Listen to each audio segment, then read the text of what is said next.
Hello guys, welcome to study time. आज हम करने वाले हैं 6 और 7 जून का करंट अफेयर्स। यहाँ पर सारे क्वेश्चन द हिंदू से लिए गए हैं और ये current affairs Allahabad high court RO और एआरओ के एग्ज़ाम के लिए, इसके साथ ही यूपी पीसीएस, एसएससी और ऐसे जो भी एग्ज़ाम जिसमें करंट अफेयर्स पूछा जाता है उन सभी के लिए बहुत ही महत्वपूर्ण है, क्योंकि यहाँ पर सारे क्वेश्चन द हिंदू से लिए गए हैं। तो चलिए स्टार्ट करते हैं आज का सेशन। तो हमारा आज का जो पहला सवाल है वो है कि हाल ही में किसे नेशनल फर्टिलाइजर्स लिमिटेड का अध्यक्ष नियुक्त किया गया है। तो ये जो किया गया है ये वी.एन. दत्त जी को किया गया है। नाम याद रखिएगा, वी.एन. दत्त, और इन्हें अतिरिक्त कार्यभार सौंपा गया है, ये जो नेशनल फर्टिलाइजर्स लिमिटेड है। ठीक है, चलिए अगला सवाल है हाल ही में किसे बाफ्टा का नया अध्यक्ष नियुक्त किया गया है। तो बाफ्टा का जो नया अध्यक्ष है ये बनाया गया है कृष्णेंदु मजूमदार जी को। नाम याद रखिएगा इनका, कृष्णेंदु मजूमदार। और जो बाफ्टा है इसका फुल नेम है British academy of film and television arts. और जो कृष्णेंदु मजूमदार जी हैं ये ऐसे फर्स्ट पर्सन हैं जो कि अश्वेत हैं। ठीक है, याद रखिएगा, फर्स्ट पर्सन है जो कि अश्वेत है। और अमेरिका में अभी अश्वेत और जो वैसे लोग हैं वाइट और ब्लैक वाले, उनका आप देख ही रहे हैं आंदोलन चल रहा है। तो ये इम्पोर्टेंट इस वजह से भी हो जाता है क्वेश्चन। ठीक है, याद रखिएगा। चलिए अगला सवाल है हाल ही में स्ट्रीट वेंडर्स को ऋण प्रदान करने के लिए कौन सी योजना शुरू की गई है। तो यहाँ पर ऋण नहीं लिखा हुआ है, टाइपिंग मिस्टेक हो गई होगी, माफ़ करिएगा उसको। तो चलिए, तो जो स्ट्रीट वेंडर्स होते हैं उन्हें ऋण प्रदान करने के लिए जो स्कीम अभी लॉन्च की गई है उसका नाम है पीएम स्वनिधि। नाम याद रखिएगा, पीएम स्वनिधि। और ये जो भी स्ट्रीट वेंडर्स होते हैं, चाहे वो कोई चाट का ठेला लगाता हो या फिर सब्जी बेचता हो या फिर ऐसे जो काम जो सड़क के किनारे किए जाते हैं, वो सभी जो स्ट्रीट वेंडर्स हैं जो कुछ ना कुछ बेचते हैं और अपना जीवन यापन चलाते हैं, तो उनको ऋण प्रदान करने के लिए ये योजना शुरू की गई है कि जिससे वो ऋण ले लें बैंक से और अपना काम धंधा शुरू कर दें, जिससे उन्हें फिर फ़ायदा हो और उसके बाद वो अपना लोन वापस कर दें। तो जो ये योजना है, याद रखिएगा कि जो स्ट्रीट वेंडर्स हैं उनको आत्मनिर्भर बनाने के लिए किया गया है। और आवास और शहरी मामलों के जो मंत्रालय है, शहरी मामलों का जो मंत्रालय है, उसके द्वारा इस योजना का शुभारंभ किया गया है। और जो स्वनिधि है इसका फुल नेम है वो है पीएम स्ट्रीट वेंडर्स आत्मनिर्भर योजना। चलिए अगला सवाल है हाल ही में किस राज्य ने गरीबी रेखा से नीचे रहने वाले लोगों को फ्री इंटरनेट देने की योजना शुरू की है। तो जो गरीब लोगों को फ्री इंटरनेट देने की योजना शुरू की है, ऐसा करने वाला है केरल। याद रखिएगा, केरल। और इसकी जो योजना है वो है के फ़ोन। याद रखिएगा, के फ़ोन योजना और केरल फाइबर ऑप्टिक नेटवर्क्स। और इसमें मुफ्त हाई स्पीड ब्रॉडबैंड प्रदान किया जाएगा जो भी गरीबी रेखा से नीचे व्यक्ति होगा। चलिए, तो याद रखिएगा केरल, ऐसा करने वाला राज्य कौन सा है? केरल। तो चलिए बात करते हैं केरल की। तो इसका फॉर्मेशन हुआ था 1 नवंबर 1956 को।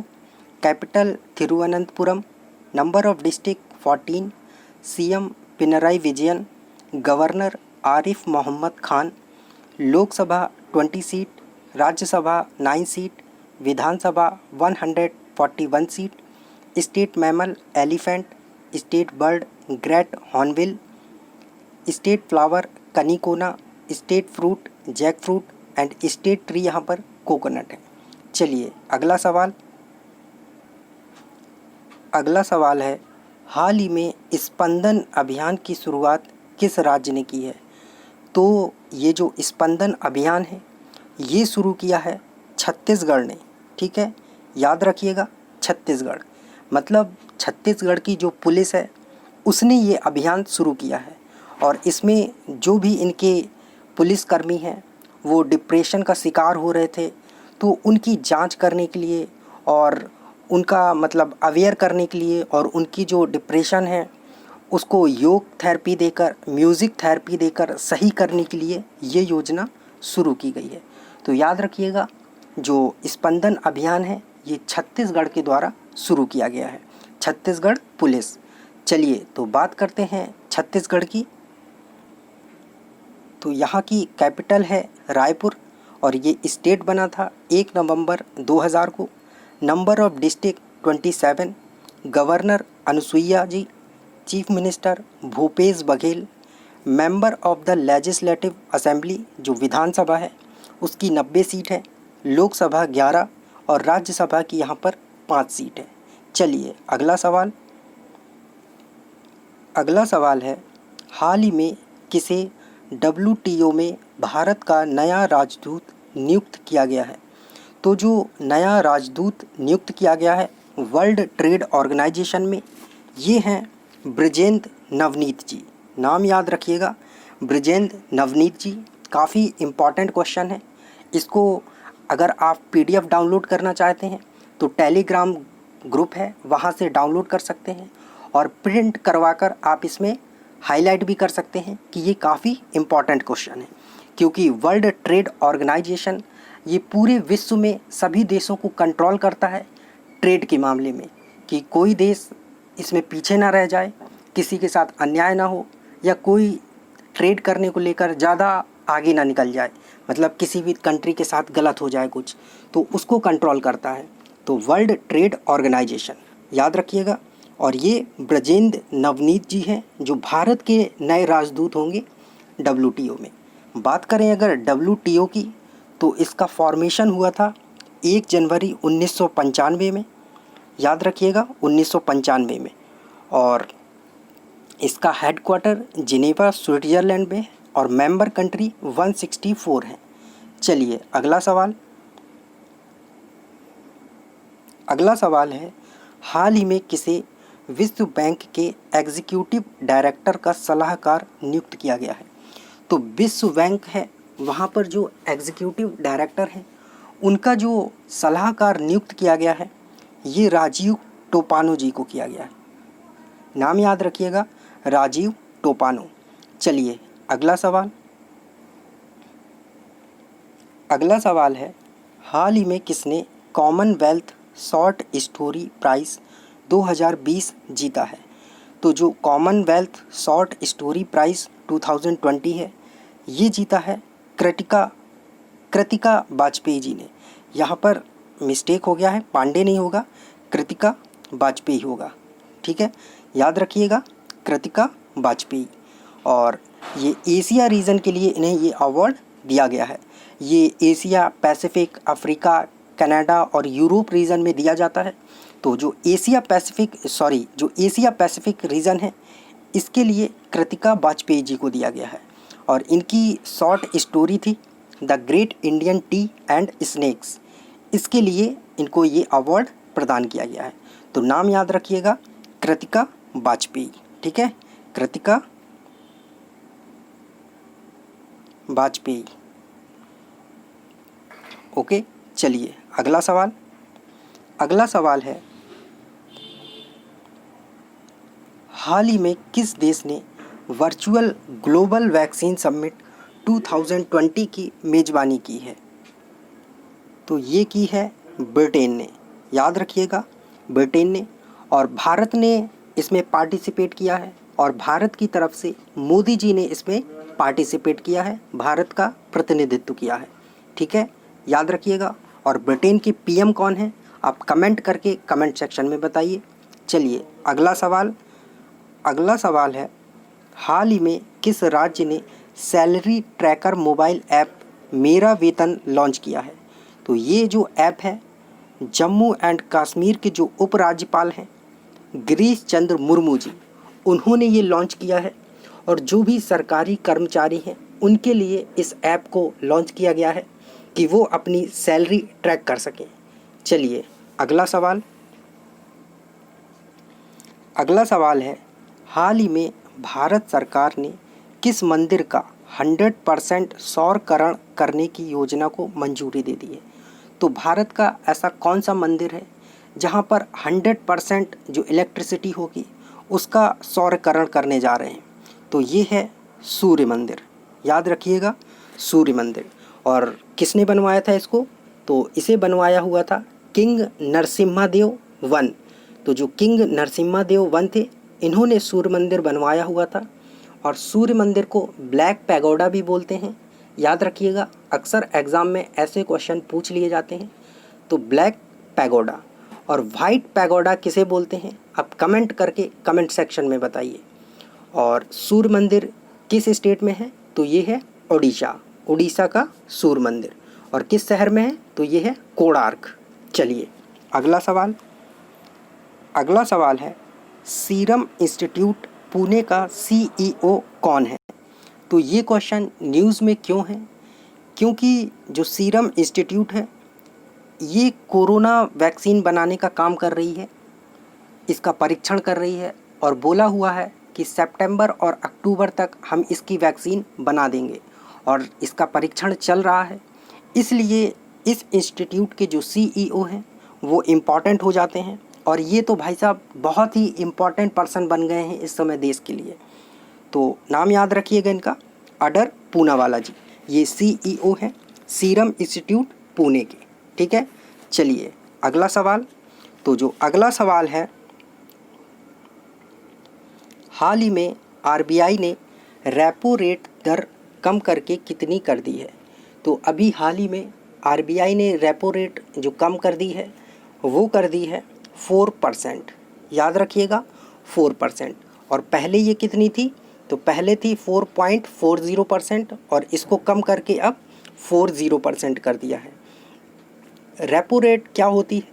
तो जब भी शॉर्ट टर्म के लिए RBI बैंक को लोन देता है, मतलब जो RBI है अनदर बैंक्स को लोन देता है, तो जो ब्याज मिलता है वो 4% जो रेपो रेट होता है उस पर मिलता है। तो याद रखिएगा शॉर्ट टर्म के लिए ये होता है। और बैंक रेट क्या होता है? बैंक रेट लॉन्ग टर्म के लिए जब कोई बैंक लोन लेता है RBI से तो वो बैंक रेट होता है। और वो कितना है इस समय? तो वो है 4.25%। याद रखिएगा 4.25%। एंड रिवर्स रेपो रेट ये होता है जब बैंक अपना पैसा RBI के पास रखते हैं और उस पर जो ब्याज मिलता है उसको रिवर्स रेपो रेट बोलते हैं। और ये है इस समय 3.35%। तो आप कमेंट सेक्शन में बताइए कि RBI के इस समय गवर्नर कौन है। चलिए अगला सवाल है, हाल ही में किस कंपनी ने जियो में 2.32% स्टेक खरीदा है? तो लॉकडाउन में सब कुछ तो बंद चल रहा है, लेकिन जियो है कि कमाल ही किए चला जा रहा है। लगातार 3-4 कंपनियां हैं और इसके शेयर खरीदे ही चली जा रही हैं। अभी जो ख़रीदा हुआ है ये KKR ने है। ऑप्शन ऐसे दिख रहे होंगे कि आपको लग रहा हो कि ये IPL की टीम है। नहीं है, ये सिर्फ कन्फ्यूज़न के लिए बनाया गया है। KKR एक इक्विटी लिमिटेड है, एक कंपनी है और इसने जियो में 2.32% स्टेक खरीदे हुए हैं। और इसके पहले भी जो जियो में खरीदे हुए हैं स्टेक, वो फेसबुक ने, जो सिल्वर लेक है उसने, विस्टा इक्विटी, जर्नल अटलांटिक और अभी हाल ही में KKR ने इसमें खरीद लिए हुए हैं। ये कोलकाता नाइट राइडर्स नहीं है, KKR लिमिटेड है। ओके, चलिए अगला सवाल है, world day for culture diversity for dialogue and development किस तिथि को मनाया जाता है? तो ये मनाया जाता है हर साल 21 मई को। याद रखिएगा 21 मई। चलिए अगला सवाल है, इंटरनेशनल डे फॉर बायोडाइवर्सिटी किस तिथि को मनाया जाता है? तो जो बायोडाइवर्सिटी डे है ये हर साल 22 मई को मनाया जाता है। और इस बार की जो थीम रखी गई है बायोडाइवर्सिटी की, वो है our solution are in nature. जो हमारा सॉल्यूशन है वो नेचर में ही है। चलिए अगला सवाल है, हाल ही में किस देश ने अपना झंडा 3 दिनों तक आधा फहराने का निर्णय लिया है? तो ऐसा करने वाला जो देश है वो है यूएसए। याद रखिएगा यूएसए। और कोरोना वायरस की वजह से लगभग वहाँ पर 1 लाख लोगों की डेथ हो गई है, तो उनके लिए ऐसा किया जा रहा है। और वहाँ पर 25 मई को मेमोरियल डे भी होता है, तो उस दिन तक ये किया जाना था, तो उस वजह से भी किया जा रहा है। और कोरोना वायरस में जिनकी डेथ हुई है उनकी वजह से भी ये किया जा रहा है। और जो 25 मई को मेमोरियल डे होता है वो in honour of those in the US military who died their country. तो जो उस देश के लिए अपनी जान दे दी है उनके लिए मेमोरियल डे हर साल 25 मई को अमेरिका में मनाया जाता है। तो उनके सम्मान के लिए भी ये आधा झंडा झुकाया जा रहा है। ठीक है, झुकाया जा रहा है मतलब आधा फहराया जाएगा। चलिए अगला सवाल है, ब्रेक द चैन कार्टून अभियान की शुरुआत किस राज्य ने की है? तो जो ब्रेक द चैन कार्टून है इसकी शुरुआत केरल ने की है। याद रखिएगा केरल। और स्कूल में बच्चों को कोरोना के बारे में अवेयर करने के लिए ये अभियान शुरू किया गया है कि स्कूल में कार्टून के माध्यम से बच्चों को अवेयर किया जाएगा कोरोना के प्रति। चलिए अगला सवाल, हाल ही में किसकी मदद के लिए मणिपुर ने कुडोल पहल की शुरुआत की है? तो जो कुडोल पहल की शुरुआत की है ये LGBT कम्युनिटी के लिए की गई थी मणिपुर में। ठीक है, कोरोना वायरस में लॉकडाउन चल रहा था कोरोना वायरस की वजह से, और लोग गरीबों की मदद कर रहे थे, सभी की मदद कर रहे थे, लेकिन जो LGBT कम्युनिटी है उनकी तरफ किसी का ध्यान नहीं जा रहा था कि वो कैसे अपना गुजारा कर रहे हैं, उनकी खाने पीने की क्या समस्या है। तो इनकी हेल्प के लिए कुडोल पहल की शुरुआत मणिपुर में की गई थी और इसे WHO ने टॉप 10 इनिशिएटिव में भी शामिल किया था कि कोरोना वायरस से लड़ने के प्रति। ठीक है, तो याद रखिएगा ये LGBT कम्युनिटी के लिए कुडोल पहल की शुरुआत की गई है। सो थैंक यू गाइस, ये था हमारा आज का करंट अफेयर्स सेशन। PDF के लिए आप टेलीग्राम चैनल ज्वाइन कर सकते हैं, daily the Hindu current affairs. और बात करते हैं लास्ट वीडियो के आंसर की। तो लास्ट वीडियो में जो आपसे क्वेश्चन पूछा गया था कि फसाई का मुख्य कार्यकारी अधिकारी किसे नियुक्त किया गया है, तो ये अरुण सिंघल जी को किया गया था। और जो आज का क्वेश्चन ऑफ द डे है ये है कि इटालियन हाइड्रो इलेक्ट्रिसिटी प्रोजेक्ट किस राज्य में चल रहा है? तो आप इसका आंसर कमेंट सेक्शन में बताइए। सो थैंक यू, मिलते हैं नए सेशन के साथ।